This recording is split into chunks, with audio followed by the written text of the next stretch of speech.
الحمد لله نحمده ونستعينه ونستغفره ونؤمن به ونتوكل عليه ونعوذ بالله من شرور أنفسنا ومن سيئات أعمالنا من يهده الله فلا مضل له ومن يضلله فلا هادي له وأشهد أن لا إله إلا الله وحده لا شريك له وأشهد أن سيدنا وسندنا ومولانا محمدا عبده ورسوله صلى الله عليه وعلى آله وأصحابه وأزواجه وأولياء أمته أجمعين أما بعد فأعوذ بالله من الشيطان الرجيم بسم الله الرحمن الرحيم الحمد لله الذي أنزل على عبده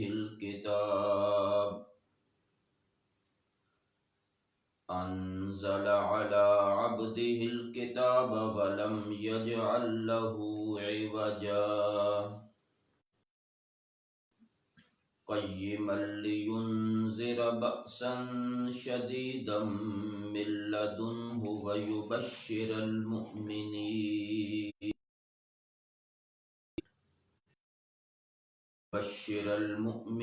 الذين يعملون الصالحات أن لهم أجرا حسنا ماكثين فيه أبدا وينذر الذين قالوا اتخذ الله ولدا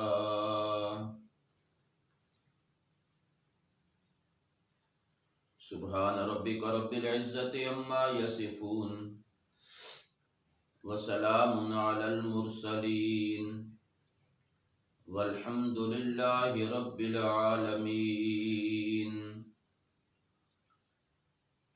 اللهم صل على محمد وعلى آل محمد كما صليت على إبراهيم وعلى آل إبراهيم إنك حميد مجيد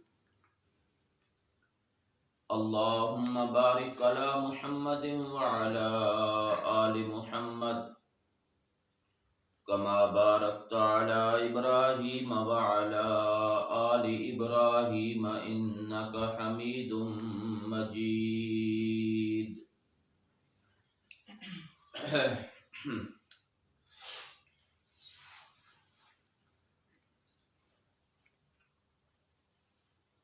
ہم سب کے لیے بڑی سعادت اور خوش قسمتی کی بات ہے کہ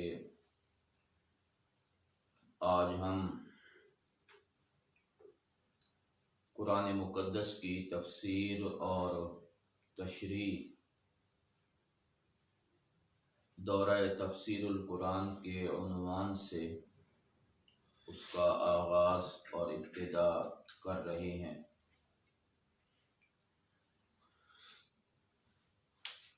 قرآن مقدس اللہ تبارک و تعالیٰ کی وہ آخری کتاب ہے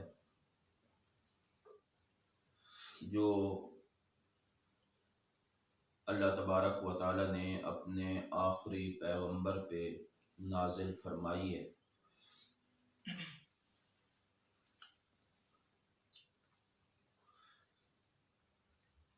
اور رہتی دنیا تک کائنات کے تمام انسانوں کے لیے اللہ نے اس کو ہدایت اور رہنمائی کا ذریعہ بنایا ہے۔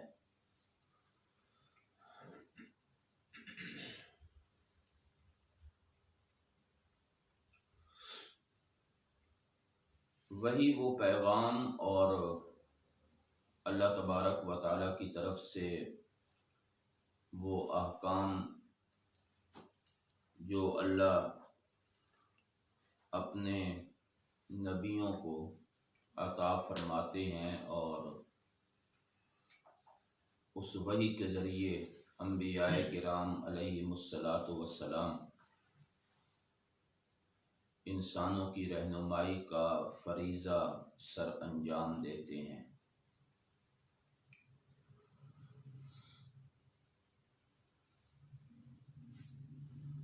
سب سے پہلے پیغمبر حضرت آدم علیہ السلام، اور سب سے پہلے نبی، اور سب سے پہلے انسان، اللہ نے ان کو بھی وحی کے شرف سے نوازا ہے۔ چنانچہ جب حضرت آدم علیہ السلام کو دنیا میں بھیجا گیا اور اس کے بعد ایک عرصے تک اللہ تبارک و تعالی سے رابطہ منقطع رہا، تو پھر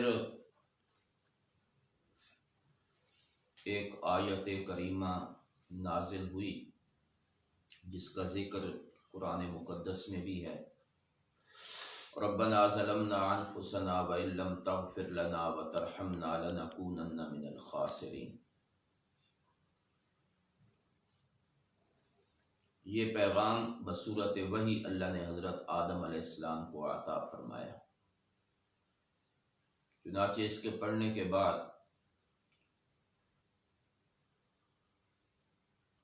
اللہ تبارک و تعالیٰ فرماتے ہیں فَتَلَقَّى آدَمُ مِن رَبِّهِ كَلِمَاتٍ فَتَابَ عَلَيْهِ،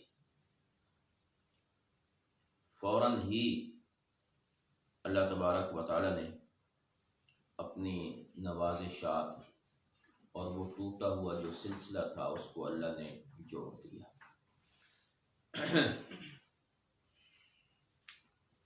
اس سے معلوم ہوا کہ کائنات میں کوئی فرد بھی وحی کے بغیر ہدایت اور کامیابی حاصل نہیں کر سکتا۔ بے شک اللہ نے انسان کو عقل و شعور بھی عطا کیا ہے، فہم و فراست بھی عطا فرمائی ہے، اور نبی سے بڑھ کر کون عقل میں، فہم و فراست میں، ان سے بڑھ کر کون کامل ہو سکتا ہے، لیکن انہیں بھی وحی کی ضرورت تھی، اور اس وحی کے ذریعے اللہ نے انبیاء کرام علیہم الصلاۃ والسلام کو لوگوں کی ہدایت اور کامیابی کے اصول بتائے، اور پھر انہوں نے ان کے ذریعے ایک اچھا معاشرہ تشکیل دیا۔ سب سے آخری پیغمبر امام الانبیاء حضرت محمد الرسول اللہ صلی اللہ علیہ وسلم، ان کے بارے میں بھی اللہ تبارک و تعالیٰ نے ارشاد فرمایا، سورہ والضحیٰ ہے آخری پارے میں، وَوَجَدَكَ ضَالًّا فَہَدَىٰ، میرے پیغمبر آپ بھی اس راستے کے متلاشی تھے، اور آپ بھی اس کھوج میں تھے کہ دنیا جس طرف جا رہی ہے اور لوگوں کے جو حالات ہیں، اس میں کیسے لوگوں کی رہنمائی کی جائے، لوگوں کو دین کی طرف لایا جائے اور ہدایت کے راستے پر لوگوں کو راغب کیا جائے، یہ تلاش آپ کو بھی تھی۔ فہدا، پھر اللہ نے وحی کا سلسلہ شروع کر کے رہنمائی بھی کر دی اور آپ کو پوری دنیا کا ہادی بھی بنا دیا۔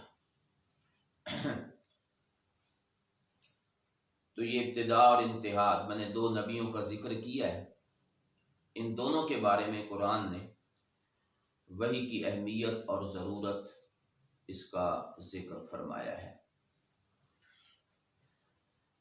چنانچہ ہم پہ اللہ کا یہ بہت بڑا احسان ہے کہ جو کتاب اللہ نے ہمیں عطا فرمائی ہے یہ کتاب ہر لحاظ سے کامل اور مکمل ہے۔ عقائد، اعمال، احکام، مضامین، جو بھی کسی انسان کی ایک ضرورت دین کے بارے میں، کوئی بھی ضرورت جو انسان کو پیش آتی ہے، قرآن اس کی رہنمائی کرتا ہے۔ اور کبھی اس نے اپنے ماننے والوں کو اکیلا نہیں چھوڑا،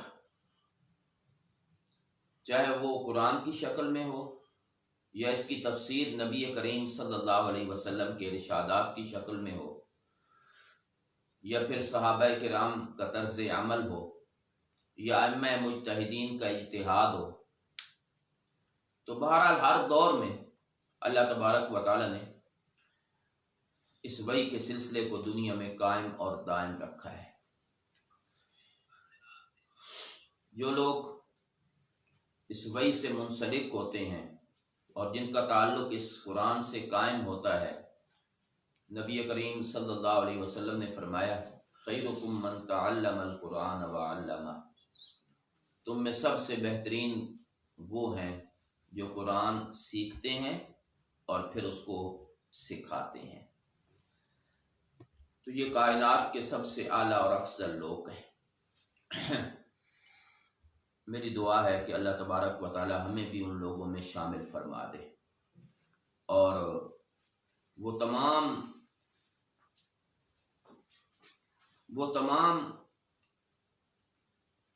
وعدے اور وہ تمام فضیلتیں جو اللہ نے قرآن پڑھنے والوں کو عطا کرنی ہیں، اللہ ان میں سے ہمیں بھی وافر حصہ عطا فرمائے۔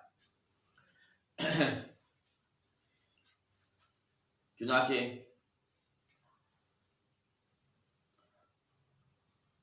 اس قرآن کی تفسیر اور تشریح یہ ایک ایسا علم ہے جو بہت تفصیل طلب ہے اور انتہائی حساس ہے۔ تفصیل طلب اس لیے ہے کہ یہ میرے رب کی کلام ہے۔ جس طرح اللہ کی ذات خود غیر محدود ہے، اسی طرح اس کی کلام جو اس کی صفت ہے، اس کے علوم بھی غیر محدود ہے۔ بڑے لوگوں نے قرآن کی تفسیر پر طبع آزمائی کی ہے، بڑی بڑی تفاسیر لکھی گئی ہیں، لیکن آخری نتیجہ ہر بندے نے یہی نکالا ہے کہ حق ادا نہیں ہوا۔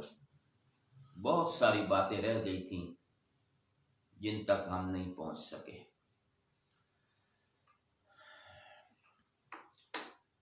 تو یہ قرآن یہ تو اس علم کی وسعت ہے۔ اور دوسرا حساس جو میں نے بات کی ہے نا، حساس ہونا، وہ اس لحاظ سے ہے کہ اس علم میں اور قرآن کی تفسیر اور تشریح میں اگر تھوڑی سی بھی غلطی ہو گئی، کوئی اپنی ذاتی رائے شامل ہو گئی، اپنی ذاتی خواہش شامل ہو گئی، اس میں کوئی غلط بات لکھ دی گئی یا کہہ دی گئی قصداً ارادتاً، تو اس کا جرم بھی بہت زیادہ ہے، گرفت بھی بہت سخت ہے۔ اس لیے قرآن نے ایک مقام پہ ذکر کیا، یضل بہ کثیرا ویہدی بہ کثیرا، پہلے پارے میں ہے، اللہ اس کے ذریعے بہت سارے لوگوں کو گمراہ کرتے ہیں اور بہت سارے لوگوں کو ہدایت دیتے ہیں۔ یہی فرق ہے کہ ہدایت انہیں نصیب ہوتی ہے جو قرآن کی حقیقت کو سمجھتے ہیں، اور گمراہی ان کے مقدر میں آتی ہے جو قرآن پڑھ کر لوگوں کو غلط راستے پر لے جاتے ہیں۔ پڑھتے وہ بھی قرآن ہی ہیں۔ اس لیے یہ بہت حساس علم ہے اور اس میں پھونک پھونک کر قدم رکھنا ہوتا ہے، کوئی غلطی نہ ہو جائے، کوئی ایسی بات نہ کہہ دی جائے جو قرآن کی منشا اور مرضی کے خلاف ہے۔ اس لیے وہ جو ابھی میں نے حدیث پڑھی ہے، خیرکم من تعلم القرآن وعلمہ، تم میں سب سے بہترین وہ ہے جو قرآن کو سیکھے اور سکھائے۔ اس کا مطلب ہے سکھانے کے لیے پہلے سیکھنے کا ہونا ضروری ہے۔ سیکھ کر سکھائے۔ ایسے نہیں کہ اپنی ذاتی رائے سے کوئی بات کہہ دے، اپنے مطالعہ کے زور سے کوئی بات کہہ دے اور اپنی تحقیق پیش کرے کہ میں اس کے بارے میں یہ کہتا ہوں۔ نا، اس کے لیے سیکھنا بہت ضروری ہے۔ تعلم، کسی کے پاس جانا، کسی مستند عالم کے پاس بیٹھنا، جن کو اللہ نے قرآن کی سمجھ عطا فرمائی ہے، جیسا کہ خود صحابہ کرام رضوان اللہ علیہم اجمعین، ان کا طرز عمل یہ تھا کہ وہ نبی کریم صلی اللہ علیہ وسلم سے قرآنی آیات کی تفسیر کو سیکھا کرتے تھے، حالانکہ وہ خود صاحب لسان ہے، عربی ان کی زبان ہے، مادری پدری عربی سے ان کا تعلق ہے، معانی بھی جانتے ہیں، عربی کے الفاظ کی گہرائی تک پہنچتے ہیں، لیکن اس کے باوجود وہ قرآن کی تفسیر میں اپنے پیارے پیغمبر کے ارشادات کے محتاج ہیں۔ بلکہ بعض اوقات ایسے بھی حالات پیش آ گئے کہ ان کے ذہن میں اشکالات آئے اور اس کا حل نبی کریم صلی اللہ علیہ وسلم نے پیش کیا۔ مثلا میں ان میں سے ایک واقعہ ذکر کرتا ہوں۔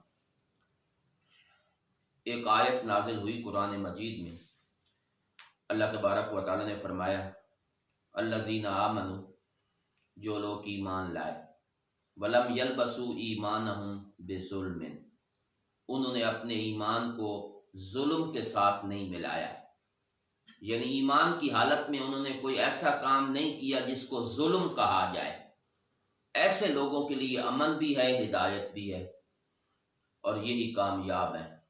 بس جب یہ آیت نازل ہوئی، صحابہ کرام نے اس کو سنا تو فوراً نبی کریم صلی اللہ علیہ وسلم کی خدمت میں حاضر ہوئے اور عرض کیا، اینا لم یظلم، یا رسول اللہ، ہم میں سے کون ایسا ہے جس سے کبھی نہ کبھی ظلم نہ ہوا ہو؟ کوئی ایسی حرکت تو ضرور ہو جاتی ہے جو ظلم کے دائرہ کار میں آتی ہے، کسی کو تنگ کر دیا، کسی کو تھپڑ مار دیا، کسی کے بارے میں کوئی غلط جملہ کہہ دیا، یہ سب ظلم کے درجے ہیں۔ تو پھر قرآن تو کہتا ہے کہ ایمان کے ساتھ ظلم نہیں ہونا چاہیے۔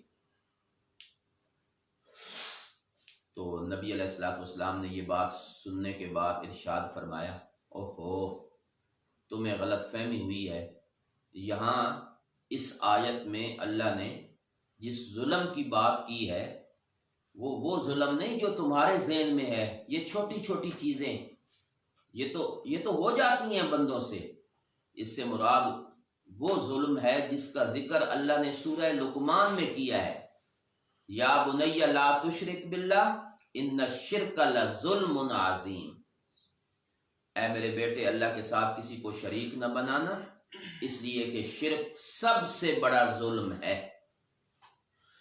تو اس آیت میں ظلم سے مراد شرک ہے، تو ایمان کی حالت میں شرک نہیں ہونا چاہیے کہ بندہ اپنے آپ کو مومن بھی کہے اور شرک بھی کرتا رہے، لا الہ الا اللہ بھی پڑھتا رہے اور الوہیت کے عقیدے اوروں کے بارے میں مانے، تو یہ مراد ہے۔ معلوم ہوتا ہے صحابہ کرام جو صاحب لسان ہے، زبان ان کی اپنی ہے، لیکن وہ بھی تفسیر میں نبی کریم صلی اللہ علیہ وسلم کے سامنے پیش ہوتے، حاضر ہوتے، قرآن سیکھتے۔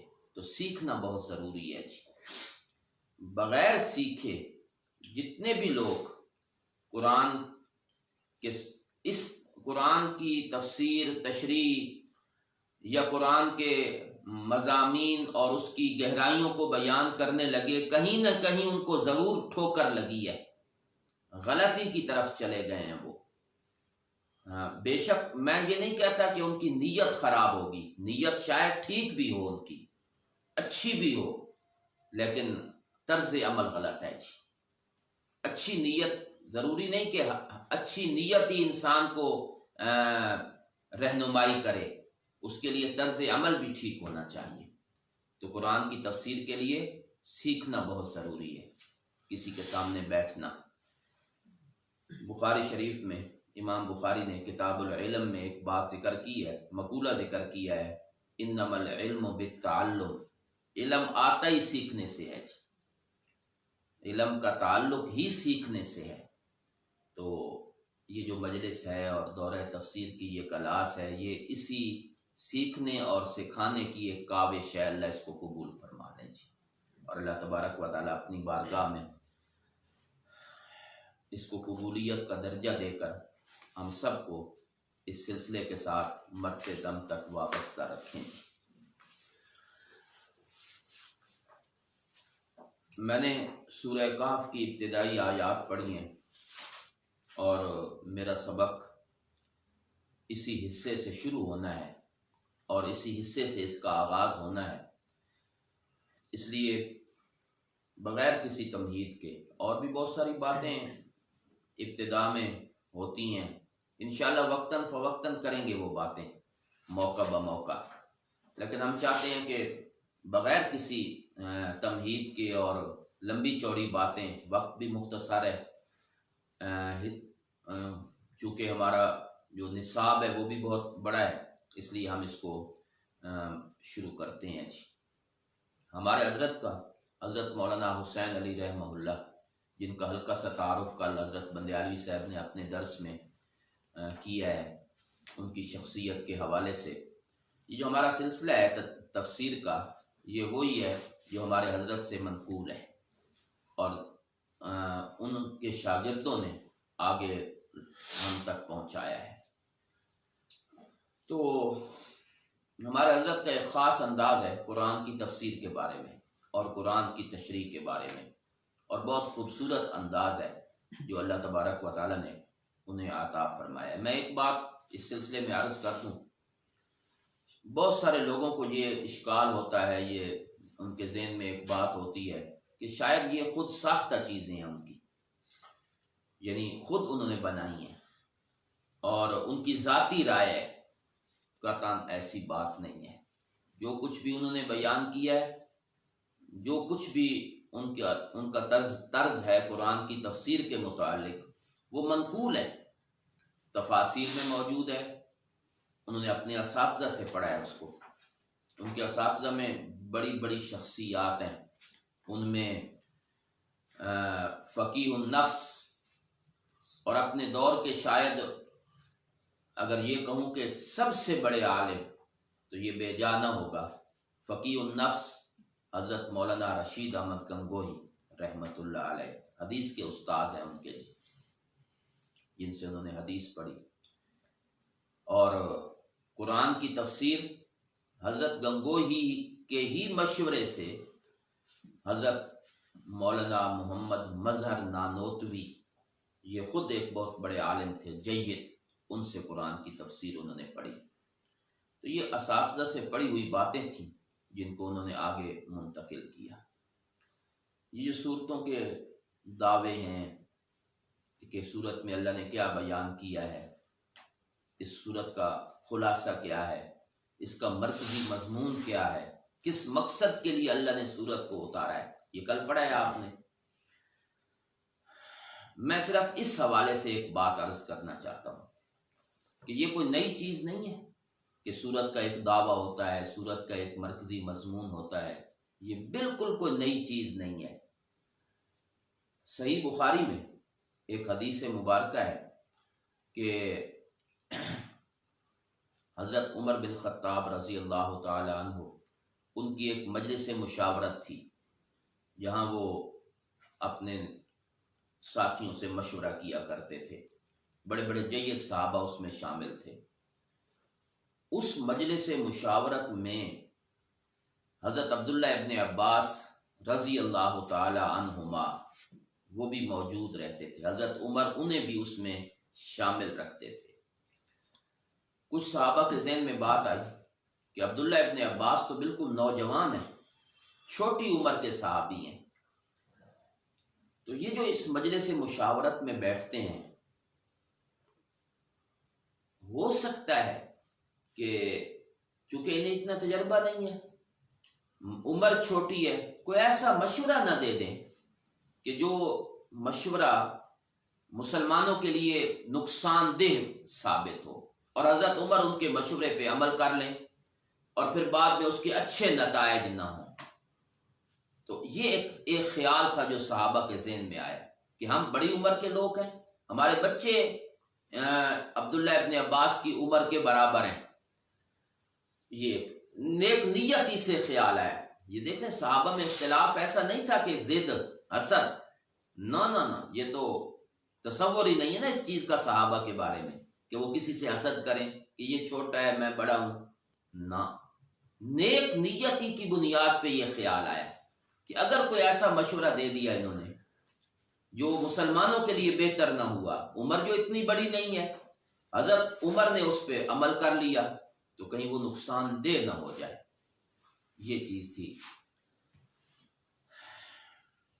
حضرت عمر بن خطاب کے کانوں میں بھی یہ بات پہنچی۔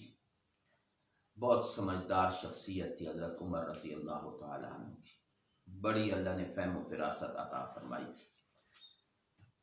جب ان حضرت عمر کے ذہن میں یہ بات آئی تو اب بجائے اس کے کہ حضرت عمر یہ کہیں کہ یہ میرا انتخاب ہے، میں نے ان کو بٹھایا ہوا ہے، تمہیں اعتراض کرنے کا حق نہیں، میں جانوں یہ جانے، نہ، ایسے نہیں کیا، بلکہ وہ جو لوگوں کے ذہنوں میں غلط فہمی تھی اس کو ایک اور طریقے سے دور کر دیا جی۔ وہ سنے کیا ہے جی، مجلس قائم ہو گئی، مجلس مشاورت، صحابہ بھی موجود ہیں، بڑے بڑے صحابہ موجود ہیں جی، حضرت عبداللہ ابن عباس رضی اللہ تعالی عنہما بھی موجود ہیں۔ حضرت عمر نے ایک سوال کیا، پوچھا کہ میں ایک صورت آپ کے سامنے رکھنا چاہتا ہوں، مجھے جواب دو کہ اللہ نے اس صورت میں کس چیز کا ذکر کیا ہے، اس صورت کے اتارنے کا مقصد کیا ہے۔ چنانچہ حضرت عمر نے صورت پڑھی جی، اعوذ باللہ من الشیطان الرجیم، بسم اللہ الرحمن الرحیم، اذا جاء نصر اللہ والفتح ورأیت الناس يدخلون فی دین اللہ افواجا فسبح بحمد ربک واستغفر انہ کان توابا۔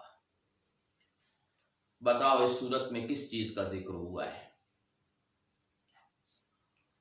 اب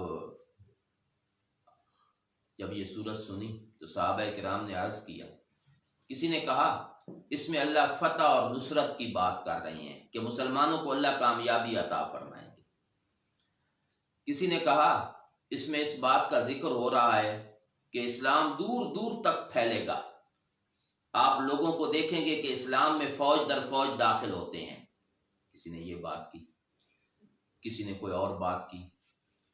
جب یہ ساری باتیں پوری ہو گئی تو حضرت عمر رضی اللہ تعالی عنہ نے عبداللہ ابن عباس رضی اللہ عنہما سے پوچھا تمہاری کیا رائے ہے اس کے بارے میں، تم بتلاؤ۔ یہی بات ہے جو یہ لوگ کر رہے ہیں۔ تو حضرت عبداللہ ابن عباس نے عرض کیا لا، نہیں، یہ بات نہیں ہے، اس میں کچھ اور چیز ہے جس کا ذکر ہو رہا ہے۔ حضرت عمر رضی اللہ تعالی عنہ پوچھا تم بتاؤ اب کہ کیا اللہ نے اس صورت میں ذکر کیا ہے۔ تو عبداللہ ابن عباس نے فوراً کہا فیہ ذکر اجل رسول اللہ صلی اللہ علیہ وسلم، اس میں اللہ اپنے آخری پیغمبر کی موت کی خبر دے رہے ہیں۔ اس صورت کا جو مضمون میرے ذہن میں آ رہا ہے وہ یہ ہے کہ اس میں اللہ یہ بتانا چاہتے ہیں کہ میرے پیغمبر اب آپ کا وقت بہت قریب ہے، آپ دنیا سے جانے والے ہیں۔ حالانکہ پوری صورت میں اس کا کہیں ذکر نہیں ہوا، لیکن دیکھیں عبداللہ ابن عباس کی قرآن کے بارے میں فرمانے لگے۔ حضرت عمر نے پوچھا تمہیں یہ کیسے معلوم ہوا؟ تو انہوں نے عرض کیا کہ آپ دیکھتے نہیں ہیں اللہ فرماتے ہیں کہ مدد بھی آ گئی، فتح بھی آ گئی، لوگ اسلام میں جوق در جوق داخل ہو رہے ہیں۔ آگے اللہ کہتے ہیں فسبح بحمد ربک، تسبیح بیان کرو، اللہ سے مغفرت طلب کرتے رہو۔ تو اس سے لگتا ایسے ہے کہ مضمون یہ بتا رہا ہے کہ نبی کے دنیا میں آنے کا مقصد پورا ہو گیا ہے، نبی جس مقصد کے لیے آتے ہیں اس کی تکمیل ہونے والی ہے۔ اور جب تکمیل ہو جائے تو پھر نبی کو اللہ اپنے پاس بلا لیا کرتے ہیں۔ تو مقصد تو پورا ہو گیا، فتح بھی، کامیابی بھی، مقصد حاصل ہو گیا۔ اب اللہ کہتے ہیں فسبح بحمد ربک، اب تھوڑی سی اپنا رخ بدلے میرے پیغمبر، تسبیح پہلے بھی بیان کرتے ہیں، ذرا اس میں اضافہ کر دیں میرے پیغمبر۔ تو بندہ کہتا ہے نا ہوں تو بھائی آخر آ گئی ہے، ہوں اللہ اللہ کیتا کرو جی، یہ ایک انداز ہے بات کرنے کا۔ تو اللہ تبارک و تعالیٰ نے بھی وہی انداز اختیار کیا ہے جی۔ تو یہ جو میں نے بتایا کہ سورت کا یہ ایک مرکزی مضمون ہے، یہ صحابہ سے منقول ہے۔ حضرت نے بھی یہی بات فرمائی ہے کہ ہر سورت کا ایک مرکزی مضمون ہوتا ہے۔ تو یہ کوئی نئی چیزیں نہیں ہیں، یہ کوئی نئی بات، میں اس کی بے شمار مثالیں میں آپ کو دے سکتا ہوں، بے شمار، لیکن میں نے صرف ایک مثال عرض کی ہے۔ تو بعض لوگوں کو یہ اشکال ہوتا ہے کہ شاید کوئی نئی چیز ہے، شاید کوئی مختلف چیز ہے، شاید کوئی یہ اجنبیت ہے، اس میں قطعاً ایسی بات نہیں ہے۔ یہ اللہ کے فضل و کرم سے اور اس کی رحمت سے یہ وہ علوم ہیں جو کسبی بھی ہیں اور وہبی بھی ہیں۔ ہمارے حضرت نے پڑھا بھی ہے، ان کو سمجھا بھی ہے، تفاسیر میں بھی دیکھا ہے۔ پھر جب بندہ اس درجے پہ پہنچ جائے تو اللہ دل میں الہام بھی کرتے ہیں، باتیں ذہن میں ڈال دیتے ہیں۔ تو سورتوں کی ایک خاص ترتیب ہے جس کو ہمارے حضرت نے ایک خاص انداز میں دیکھا ہے۔ ہم سورۃ کہف کو شروع کرتے ہیں جی۔ سورہ کہف یہ قرآنی ترتیب میں 18ویں نمبر پہ ہے جی۔ اس سے پہلے 17 سورتیں ہیں جی قرآن کی۔ سورۃ فاتح سے شروع کریں تو اس سے پہلے جو سورۃ بنی اسرائیل ہے، الاسراء، تو یہ 18ویں نمبر پہ، 17 سورتیں پہلے ہیں، 18، اور یہ نزول میں 69ویں نمبر پہ ہے جی۔ 69، 6-9۔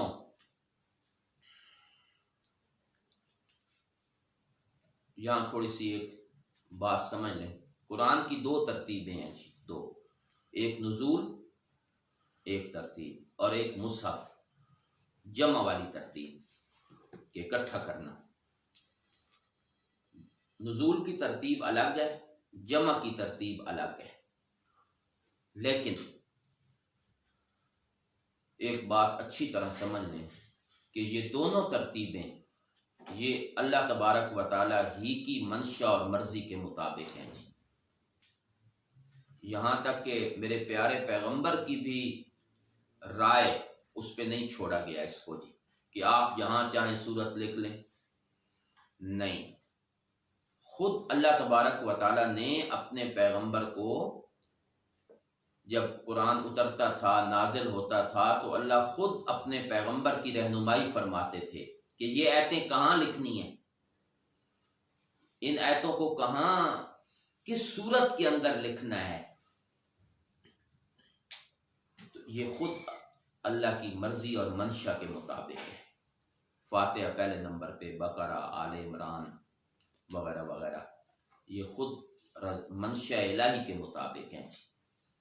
تو نزول میں بعض اوقات آپ دیکھیں سب سے پہلی جو آیتیں نازل ہوئیں، اقرا بسم ربک الذی خلق، پھر یا ایھا المدثر، یا ایھا المزمل، یہ ابتدائی وحی ہے، لیکن کہاں ہے؟ کوئی 30ویں پارے میں ہے، کوئی 30ویں پارے میں ہے۔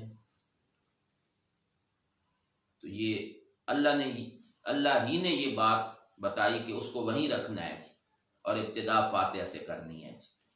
یہ جمع کی ترتیب اور نزول کی ترتیب، یہ دونوں اللہ تبارک و تعالیٰ کی منشا اور مرضی کے مطابق ہے۔ چنانچہ حدیث میں یہ بات موجود ہے کہ جب وحی اترتی تھی تو نبی کریم صلی اللہ علیہ وسلم صحابہ کو بلا کر، کاتبین وحی، ان کو بلا کر فرماتے تھے یہ آیتیں وہاں لکھو جی، یہ فلاں صورت میں لکھو جی۔ تو سورہ کاف کی ترتیب میں 18ویں نمبر پہ ہے جی، یہ قرآن کی اس ترتیب میں، اور نزول میں 69واں نمبر ہے جی۔ سورۃ الغاشیہ کے بعد اتری ہے جی، نزلت بعد الغاشیہ، سورہ غاشیہ کے بعد یہ نازل ہوئی ہے۔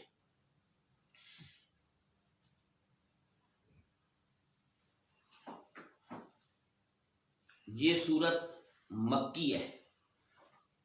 مکی وہ صورتیں ہیں جو ہجرت سے پہلے اتری ہیں جی، اور مدنی وہ صورتیں ہیں جو ہجرت کے بعد اتری ہیں جی۔ قرآن کے اندر بہت ساری، چونکہ میں نے کہا کہ بڑا وسیع علم ہے تو بڑی محنت ہوئی ہے اس کے بارے میں، یہ تلاش کرنے میں کہ مکی کون سی ہیں، مدنی کون سی ہیں۔ حتیٰ کہ میں اگر آپ کو ایک اور بات بتلاؤں تو بڑے حیران ہوں گے، مفسرین نے اتنی کھوج لگائی ہے قرآن کی معلومات کے بارے میں کہ انہوں نے یہ بھی تحقیق کی ہے کہ سفر میں کون سی اتری ہیں، حضر میں کون سی اتری ہیں، بلکہ یہاں تک بھی لکھا ہے کہ گرمیوں میں کون سی اتری ہیں، سردیوں میں کون سی اتری ہیں۔ سیفی اور شتائی ان کا نام ہے، گرمیاں اور سردیاں۔ سبحان اللہ جی۔ تو یہ بڑا اللہ نے، یہ بہت بڑی ایک نعمت ہے جو اللہ نے ہمیں عطا فرما دی ہے قرآن کی شکل میں، اور جن لوگوں نے اس پر محنت کی ہے، کوشش کی ہے، وہ اب دنیا میں نہیں ہے، اپنے رب کے پاس پہنچ گئے۔ اللہ ان کے درجات بلند فرمائے جی، اور اللہ ہم سب کی طرف سے ان کو جزائے خیر عطا فرمائے جی۔ تو یہ سورہ غاشیہ کے بعد اتری ہے جی۔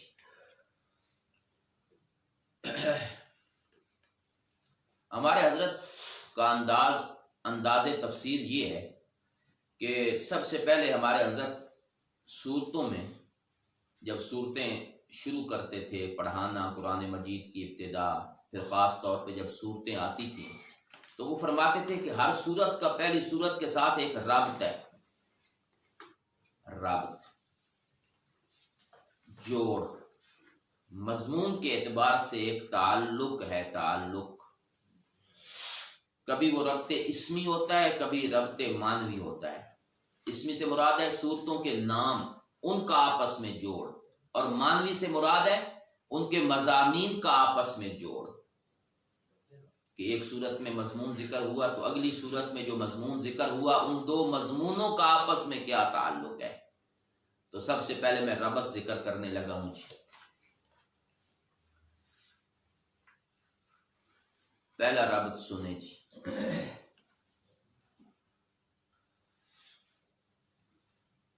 ہمارے حضرت فرماتے ہیں کہ مضامین کے اعتبار سے قرآن کے 4 حصے ہیں جی،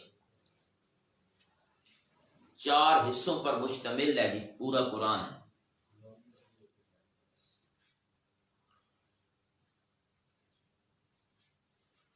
پہلا حصہ سورہ فاتحہ سے لے کر سورہ مائدہ کے آخر تک،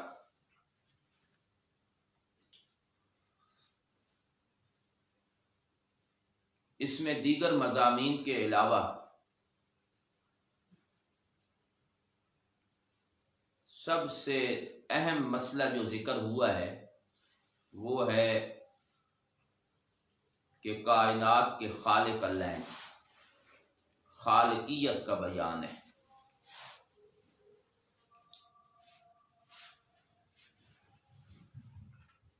دوسرا حصہ سورہ انعام سے لے کر سورہ بنی اسرائیل کے آخر تک ہے، اس میں دیگر مضامین کے علاوہ سب سے اہم مسئلہ جس کا ذکر ہوا ہے وہ اللہ کی ربوبیت کا بیان ہے کہ رب اللہ ہیں، پالنے والے اللہ ہیں، تربیت کرنے والے اللہ ہیں۔ تیسرا حصہ سورہ کاف سے شروع ہوتا ہے اور سورہ احزاب کے آخر تک ہے۔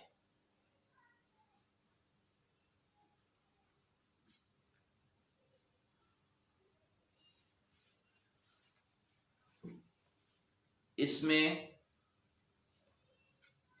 اللہ دیگر مضامین کے ساتھ ساتھ جو اہم مسئلہ بیان ہوا ہے وہ ہے متصرف، مالک اور مختار اللہ ہیں۔ تصرف اسی کا ہے، ملکیت اسی کی ہے، اختیارات اسی کے ہیں، کسی کے حوالے کچھ نہیں کیا۔ یہ سورہ احزاب کے آخر تک جاتا ہے جی۔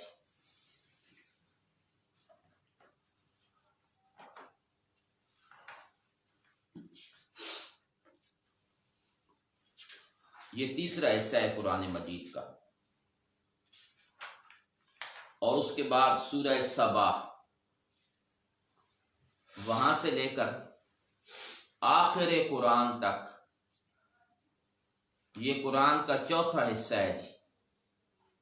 اس میں اللہ تبارک و تعالیٰ نے دیگر مضامین کے ساتھ ساتھ سب سے اہم چیز جو ذکر کی ہے، جو اس حصے کا مرکزی مضمون ہے، وہ یہ ہے کہ اللہ کے ہاں کوئی شفیع غالب نہیں ہے کہ زبردستی اللہ سے بات منوا لے۔ غلبے والی شفاعت نہیں ہے جی۔ یہ یہیں ایک بات سمجھ لیں، شفیع غالب، اس کا مفہوم یہ ہوتا ہے کہ آپ ایک کام کرنا چاہتے ہیں، آپ کے دل میں بات آئی کہ میں یہ کام کروں، یا ابھی آپ نے فیصلہ نہیں کیا اس کام کے کرنے کا، اس میں ایک آپ کی ذاتی رائے ہے، ذاتی، کہ میں نے یہ کام کرنا ہے نہیں کرنا۔ کوئی ایسی چیز سامنے آ گئی باہر سے، کوئی ایسے حالات سامنے آ گئے جس نے آپ کے ارادے کو بدل دیا، اس کو کہتے ہیں شفاعت، جو غلبے والی شفاعت ہوتی ہے۔ کسی نے سفارش کر دی، یہ ضروری نہیں ہے کہ غالب کا یہ مطلب ہے کہ وہ آپ سے بڑا ہے۔ یہ بھی ہوتا ہے نا، ایک بڑے آدمی نے بات کر دی، آپ نے اس کی مجبور ہو گئے اس کی بات ماننے پر، آپ کا باپ ہے، استاذ ہے، کسی نے دھونس دھاندلی سے اپنی بات منوا لی، بندوق کی زور پر، طاقت کے زور پر۔ ایک یہ طریقہ ہے۔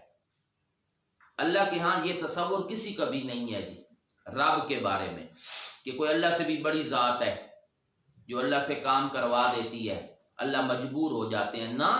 وہاں شفاعت غالبہ کا مطلب ہوتا ہے محبت کے رنگ میں، ہاں، محبت کے رنگ میں کوئی آدمی مجبور ہو جائے جی۔ تو ان کا تصور یہ تھا، مشرکین کا اور یہود و نصارہ کا، کہ جو اللہ کے نیک بندے ہیں نا، پیغمبر حضرت عیسیٰ، حضرت عزیر، نبی کریم صلی اللہ علیہ وسلم، چلو، یعنی ہماری امت کی مثال یہ بن گئی کہ ان کے ساتھ رب کو تعلق اتنا ہے، محبت اتنی ہے کہ اللہ ان کی بات لوٹاتے نہیں، اللہ ان کی بات کو رد نہیں کرتے۔ یہ بھی غلبے ہی کی ایک شکل ہوتی ہے جی۔ یہ ہے شفیع غالب۔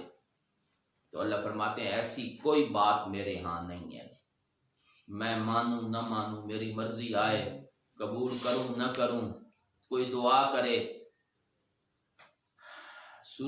سورت یاسین میں جو قرآن کا دل ہے، اس کی جو 23واں پارہ شروع ہو رہا ہے، وَمَا لِيَ لَا أَعْبُدُ الَّذِي فَطَرَنِي وَإِلَيْهِ تُرْجَعُونَ أَأَتَّخِذُ مِن دُونِهِ آلِهَةً إِن يُرِدْنِ الرَّحْمَنُ بِضُرٍّ لَا تُغْنِ عَنِّي شَفَاعَتُهُمْ شَيْئًا۔ اگر اللہ میرے بارے میں ذرہ برابر نقصان کا ارادہ کریں، ساری کائنات مل کر سفارش بھی کرے تو اللہ کے ارادے کو ٹال نہیں سکتی۔ لا تغنی عنی شفاعتهم شیئا ولا ینقصون، بچا بھی نہیں سکتے۔ یہ ہے شفاعت، شفیع غالب ہونا، محبت۔ تو چوتھے حصے کا مضمون ہے جی، شفیع غالب کوئی نہیں اللہ کے ہاں، جو چاہے کر دے، جس طرح چاہے کرے۔ خاص طور پہ لوگوں کا ایک نظریہ تھا آخرت کے بارے میں، کہ آخرت میں یہ ہمیں چھڑا کے لے جائیں گے، قیامت میں یہ بڑے لوگ جو ہیں یہ اللہ کے سامنے بس کھڑے ہوں گے تو اللہ ان کی بات کو لوٹائیں گے نہیں، رد نہیں کریں گے۔ اس لیے آپ دیکھتے ہیں کہ آخری حصے میں زیادہ تر قیامت کا بیان ہے، زیادہ تر قیامت کا بیان ہے، آخرت کے حالات، واقعات، وہ سب اسی بات پہ دلالت کرتے ہیں کہ وہ سارا نظام میرے ہاتھ میں ہے، سارا نظام میرے ہاتھ میں ہے۔ آپ صرف ایک جگہ میں صرف آپ کے سامنے رکھنا چاہتا ہوں جی، آخری پارہ ہے. کیا فرماتے ہیں اللہ تبارک و تعالی؟ سورت کا نام ہے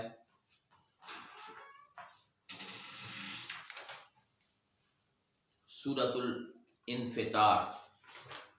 آخری پارہ سورت کا نام سورت الانفطار، اور بالکل آخری آیت ہے اس کی. پہلا پاؤ ختم ہو رہا ہے.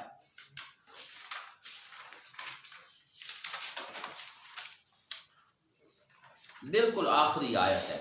ثم ما ادراک ما یوم الدین. میرے پیغمبر پھر یہ بات سنو، ثم پھر ایک بات سنو، ما ادراک ما یوم الدین. تمہیں کیا معلوم کہ یوم الدین کیا ہے؟ وہ مالک یوم الدین، وہ مالک ہے یوم الدین کا. وہ یوم الدین کوئی عام دنوں کی طرح ہے؟ وہ دنیا کے دنوں کی طرح ہے؟ نہیں. یوم لا تملک نفس لنفس شیئا. کتنا عموم ہے جی اس میں. یہ وہ دن ہے لا تملک نفس، نکرہ نفی کے نیچے آئے تو عموم کا فائدہ دیتا ہے. کوئی نفس، چھوٹا ہو یا بڑا، نبی ہو یا غیر نبی، کوئی نفس لا تملک، وہ مالک نہیں ہے. نفس من النفوس، ابن جریر کا حوالہ ہے جی، آئے گی بات تو انشاءاللہ وہاں کریں گے. نفس من النفوس، پوری کائنات کے نفوس میں سے کوئی نفس بھی. لنفس، یہاں پھر لکھا ہے اس نے من النفوس، کسی نفس کے لیے. کوئی نفس کسی نفس کے لیے،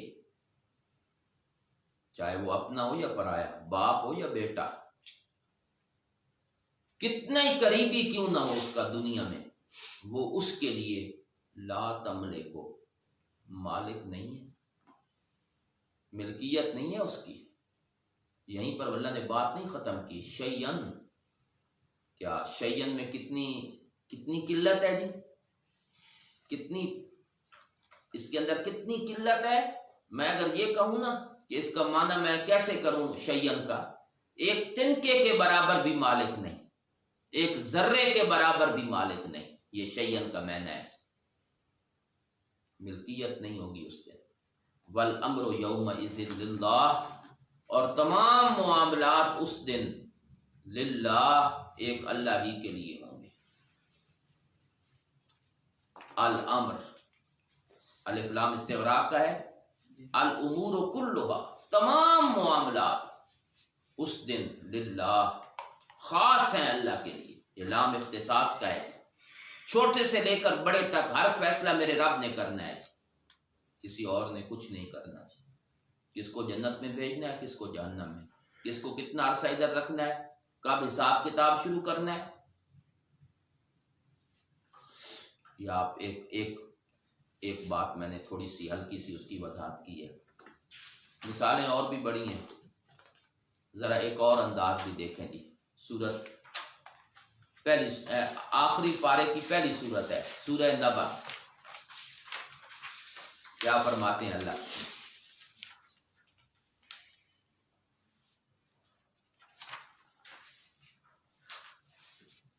آیت نمبر 37.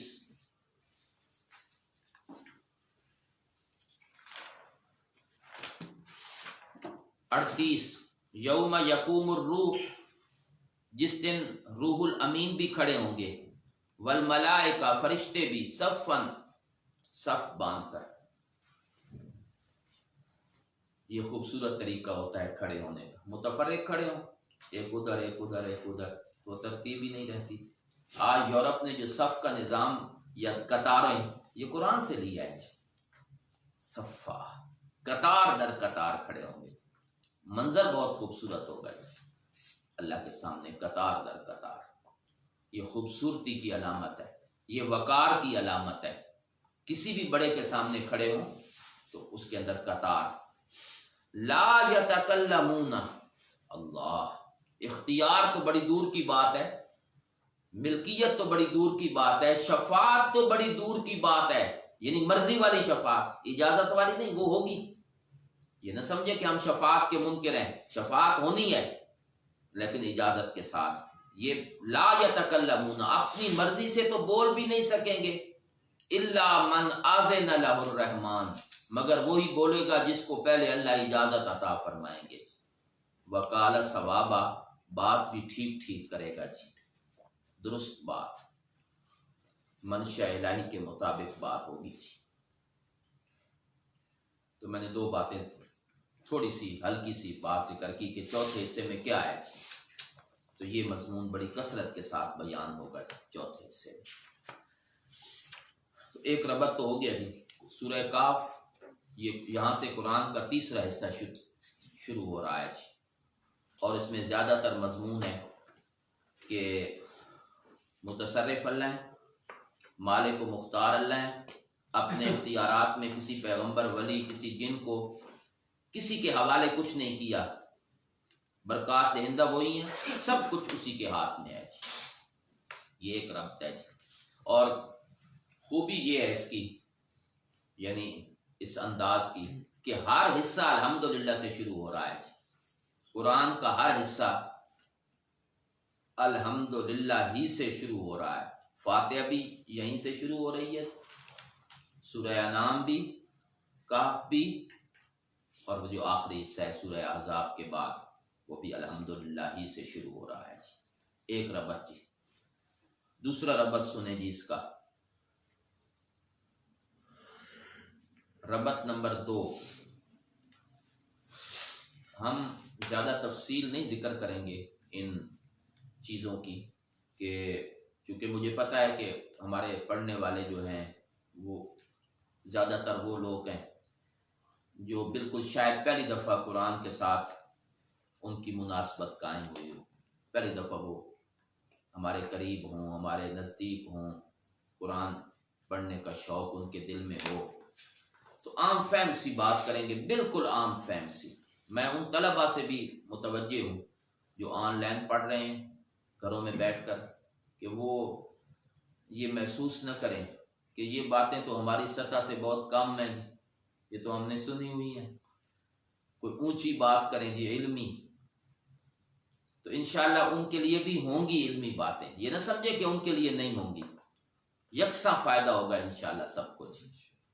لیکن چونکہ اس دورے کی انفرادیت یہ ہے کہ بہت سارے لوگ نئے ہیں جو شاید عربی بھی زیادہ نہیں جانتے، تو ان کا ہم نے خیال رکھنا ہے، اور بہت عام فہم سی باتیں کرنی ہیں جی، بہت عام فہم۔ انشاءاللہ ہماری پوری کوشش ہوگی کہ ان کو جو ہے نا وہ جو بات ہم سمجھانا چاہتے ہیں وہ ان کے قلب و دماغ میں بٹھا دی جائے پوری طرح، اور وہ سمجھ جائیں قرآن کی حقیقت کو۔ ترجمہ تو ہونا ہی ہے، ساتھ ساتھ کچھ اور چیزیں بھی ہوں گی۔ تو دوسرا ربط سنیں جی، مشرکین مکہ نے نبی کریم صلی اللہ علیہ وسلم کے سامنے 2 مطالبے پیش کیے، چونکہ بڑی ان کو عادت ہوتی تھی باتیں کرنے کی، اور یہ کرو اور وہ کرو، تو 2 مطالبے تھے جی ان کے۔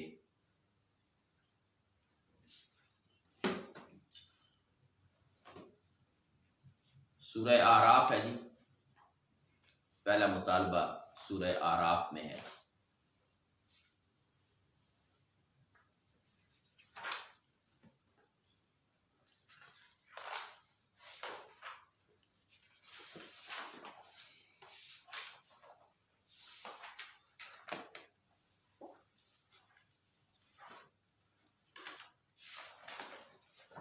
فَأْتِنَا بِمَا تَعِدُنَا،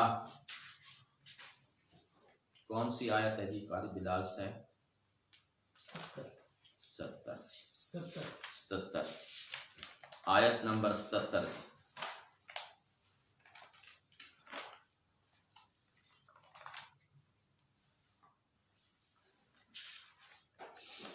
لاؤ ہمارے پاس وہ چیز جس سے تو ہمیں ڈراتا ہے، ان کنت من المرسلین، اگر آپ رسولوں میں سے ہیں۔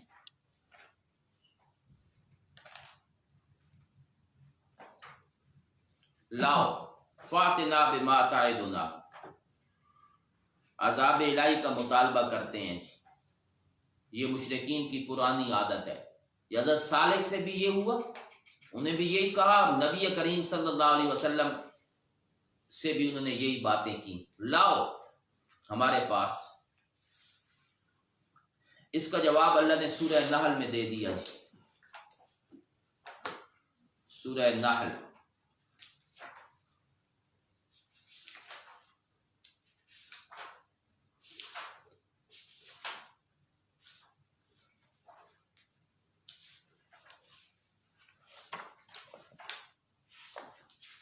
چودواں پارہ ہے جی، سورت کا نام سورہ نحل، پہلی آیت، اتا امر اللہ فلا تستعجلوا، اللہ کا حکم آ گیا، جلدی نہ مچاؤ۔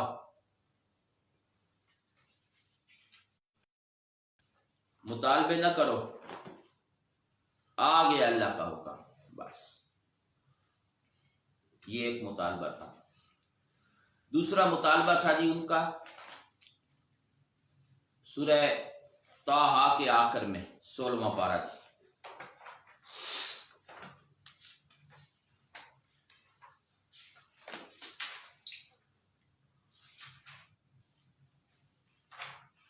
سولہواں پارہ سورہ طٰہٰ،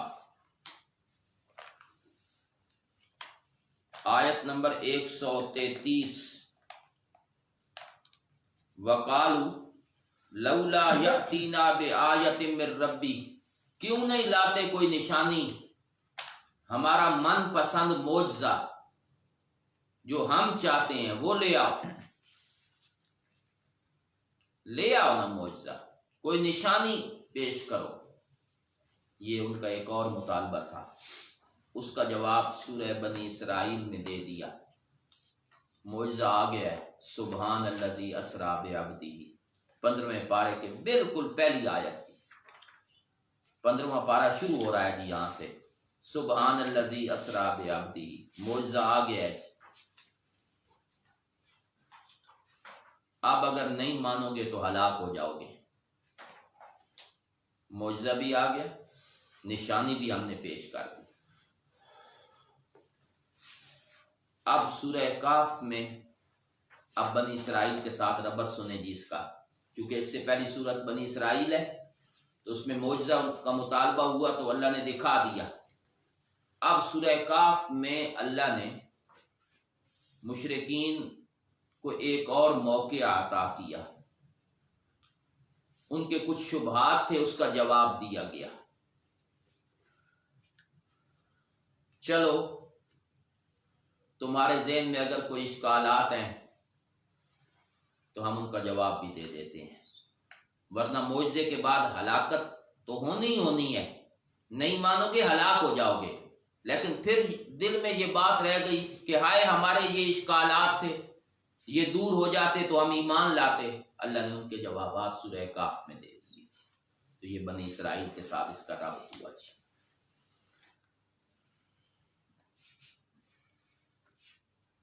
آخری ربط سنیں جی اور پھر آگے چلتے ہیں جی۔ سورہ بنی اسرائیل میں نبی علیہ السلام کی ہجرت کا ذکر ہے جی۔ بنی اسرائیل میں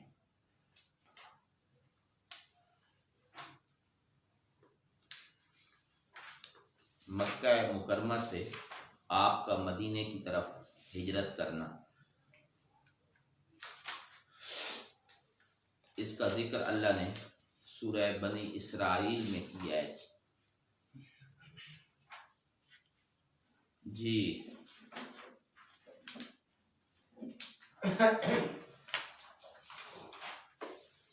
کیا فرمایا اللہ تبارک و تعالی نے جی؟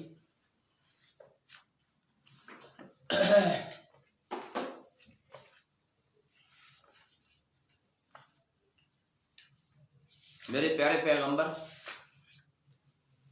اب جب آپ مکہ سے روانہ ہوں گے اور آپ نے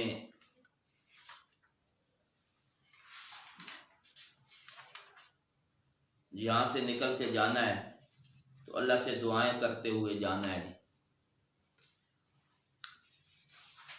اللہ تبارک و تعالیٰ سے اقم الصلاۃ لدلوک الشمس الی غسق اللیل وقرآن الفجر، آیت نمبر 78 جی، ومن اللیل فتہجد بہ نافلۃ لک، آیت نمبر 79، وقر رب ادخلنی مدخل صدق واخرجنی مخرج صدق، آیت نمبر 80۔ یا اللہ مجھے سچائی کے ساتھ، حفاظت کے ساتھ یہاں سے نکال، اور حفاظت کے ساتھ ہی مدینے میں داخل کر۔ ہجرت کا ذکر ہوا ہے۔ وَجَعَلْ لِي مِن لَّدُنْكَ سُلْطَانًا نَصِيرًا، مجھے غلبہ بھی عطا فرما دے یا اللہ، مجھے مغلوب نہ کرنا، غالب بنانا میرے اللہ۔ وَقُلْ جَاءَ الْحَقُّ وَزَهَقَ الْبَاطِلُ، یہ ہجرت کے بعد کا واقعہ ہے، حق آ گیا، بات یہ ہجرت کا ذکر ہوا ہے۔ یہ سورہ بنی اسرائیل میں، اب سنیں جی سورہ کہف میں اللہ کیا فرماتے ہیں۔ سورہ کہف میں اللہ نے ہجرت کی 3 مثالیں ذکر کی ہیں جی۔ سورہ کہف میں اللہ نے ہجرت کی 3 مثالیں ذکر کی ہیں۔ ایک اصحاب کہف کا واقعہ، انہوں نے بھی ہجرت کی تھی، اپنا گھر بار چھوڑا، اپنا گھر بار چھوڑا جی، نکل گئے جی۔ چنانچہ سورہ کہف کی آیت نمبر 10، اذ اول فتیۃ الی الکہف، جب وہ موحد نوجوان انہوں نے کہف میں جا کے پناہ لے لی، غار کے اندر جا کے پناہ لے لی، وطن چھوڑ دیا جی۔ یہ جو اصحاب کہف کی ہجرت ہے، یہ دین کی حفاظت کے لیے ہے، ذہن میں رکھیں، تاکہ دین محفوظ رہے، بادشاہ ہمیں مجبور نہ کر دے شرک پر، ہم اپنے دین کو بچانے کے لیے ہجرت کر رہے ہیں۔ تو ایک مثال سورہ کہف میں، پہلی مثال جی، آگے چلیں جی۔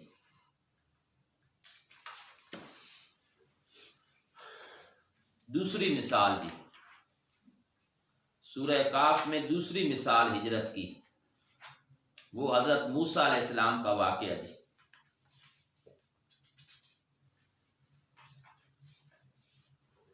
وَإِذْ قَالَ مُوسَىٰ لِفَتَاهُ، آیت نمبر 60، آیت نمبر 60۔ اور جب موسیٰ نے اپنے ساتھی نوجوان کو کہا، لا ابرح حتی ابلغ مجمع البحرین، میں تو چلتا رہوں گا اس وقت تک جب تک میں اس جگہ پہ نہ پہنچ جاؤں جہاں 2 سمندر اکٹھے ہوتے ہیں، او امضی حقوبا، میں مسلسل چلتا رہوں گا جب تک مجھے وہ جگہ نہیں ملے گی۔ یہ ہجرت ہے، یہ جو دوسری ہجرت ہے، یہ لطلب الدین ہے، دین کی تلاش کے لیے۔ یہ طالب علموں کی ہجرت ہے جو دین کو پڑھنے کے لیے آتے ہیں جی، گھر بار چھوڑ کے آتے ہیں جی۔ اور میرے وہ آن لائن پہ سننے والے جو سب کاروبار چھوڑ کے بیٹھے ہوئے ہیں جی، سب کام چھوڑ کے بیٹھے ہوئے ہیں، پڑھ رہے ہیں، یہ ہجرت ہے۔ اس پہ بھی اللہ بڑے خوش ہوتے ہیں کہ دین کے لیے نکلے ہیں، قرآن پڑھنے کے لیے وقت چھوڑ دیا، سب کاروبار چھوڑ دیا، سب کچھ قربان کر دیا۔ فضیلت کتنی ہے کہ جب گھر سے نکلتے ہیں تو اللہ ان کے پاؤں کے نیچے فرشتوں کے پر بچھوا دیا کرتے ہیں، اس پہ چل کے وہ آتے ہیں۔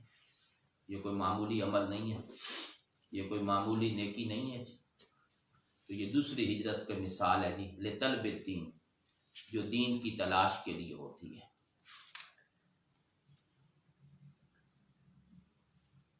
آگے چلیں جی، تیسری مثال جی، وہ ہے ذوالقرنین کا واقعہ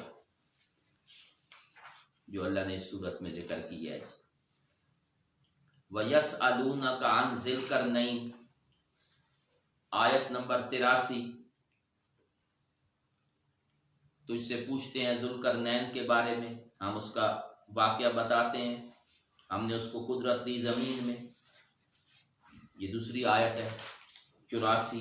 پھر 85 آیت، فَأَتْبَعَ سَبَبًا، وہ ایک راستے کے پیچھے چلا، ایک علاقے سے سفر شروع کر دیا اس نے، مشرق سے مغرب شمال سے جنوب، حتیٰ اذا بلغ مغرب الشمس، اس جگہ پہ پہنچا جہاں سورج غروب، جہاں دنیا کی آگے کوئی آبادی نہیں ہے، بس وہاں پہنچ گیا۔ ثم اتبع سببا، آگے آیت ہے جی 89 آیت، پھر وہ چلا حتیٰ اذا بلغ مطلع الشمس، وہاں پہنچا جہاں سے سورج نکل رہا ہے، مشرق کی آخری حد، پہلے مغرب کی آخری حد پھر مشرق کی آخری حد۔ یہ تیسری ہجرت ہے جی۔ یہ کس کے لیے ہے؟ لغلبۃ الدین، لاشاعۃ الدین، یہ دین کی اشاعت کے لیے ہے جی، تاکہ دین کی باتیں وہاں بھی پہنچ جائیں وہاں بھی پہنچ جائیں، دین کی باتیں مشرق تک بھی پہنچے مغرب تک بھی پہنچے۔ اللہ کے فضل سے آج یہ جو دورہ تفسیر ہمارا آن لائن چل رہا ہے، یہ مشرق مغرب میں جا رہا ہے جی، یہ اشاعت دین کے لیے ہجرت ہے جی۔ تو اللہ دین تو اس طرح پھیلاتے ہیں دنیا کے اندر جی، تو اللہ شر میں بھی خیر کے پہلو پیدا فرما دیتے ہیں جی۔ تو آج گھروں میں لوگ بیٹھ کے سن رہے ہیں، کوئی کہیں کوئی کہیں، تو یہ تیسری ہجرت جو ہے وہ اشاعت دین کے لیے ہے۔ تو اللہ نے 3 مثالیں ذکر کر دی، سورہ بنی اسرائیل میں میرے نبی کی ہجرت کا ذکر، اور سورہ کاف میں اللہ نے اس ہجرت کی 3 مثالیں، ایک دین کی حفاظت کے لیے ہجرت، دین کی طلب کے لیے ہجرت، اور تیسری ہے دین کی اشاعت کے لیے ہجرت۔ یہ جو میں نے تیسرا ربط بیان کیا ہے، یہ ہمارے حضرت کے شاگردوں میں سے ایک بہت جید عالم ہیں، اللہ تبارک و تعالی ان کے درجات بلند فرمائے جی، اور اللہ ان کو آخرت میں بہت بلند مقام عطا فرمائے جی۔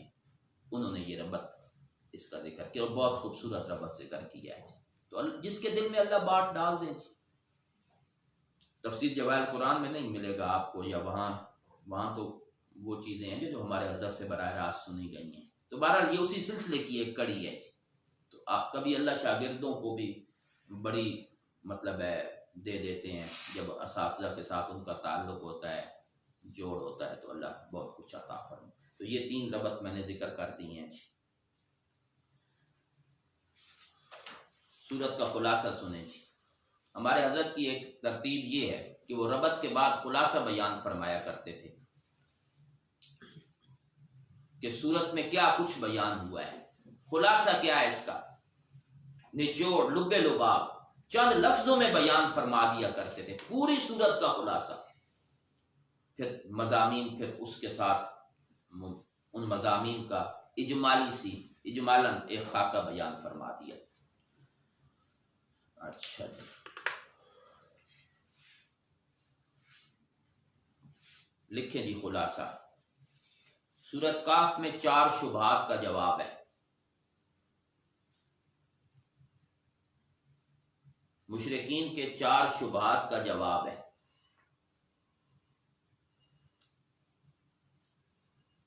نمبر 1، اصحاب کہف کے متعلق، پہلا شبہ اصحاب کہف کے متعلق۔